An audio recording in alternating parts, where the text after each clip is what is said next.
Hello दोस्तों, नमस्कार। कैसे हैं? उम्मीद करते हैं बहुत अच्छे होंगे। दोस्तों मैं शॉर्ट वीडियो बनाई हूँ दोस्तों, आप लोग देखिएगा, लाइक शेयर सब्सक्राइब करिएगा दोस्तों। तो मेरा अच्छा सा कीजिएगा दोस्तों। देख सकते हैं पसीना से मेरा कैसा हाल हो गया है, काजल लिपस्टिक सब दोस्तों धोआ गया दोस्तों। बहुत काफ़ी गर्मी है, पसीना देख सकते हैं कितना मेरा काफ़ी हो रहा है।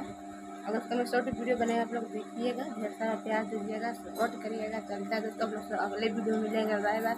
इधर बाबू बहुत अंटी कर रहा है दोस्तों, जाने के लिए अपना नानी घर दोस्तों रो रहा है। नानी घर नहीं जाना है ना? जाना है। नहीं जाना है ना? अभी बस नहीं जाना है दोस्तों। बहुत रो रहा, बहुत परेशान कर रहा है नानी घर जाने के लिए। हम सोच रहे दोस्तों हम लोग का रहा त्यौहार जुतिया, तो हम सोच जुतिया बाद जाएगा दोस्तों। रो रहा है जाने के लिए, देखते हैं क्या कर रहे हैं। चलते हैं, बाय बाय। अगले वीडियो में मिलते हैं आप लोग से। ढेर सारा प्यार दीजिएगा दोस्तों। अभी हम जा रहे हैं उधर काम करने, देखिए उधर साफ सफाई करना है सब।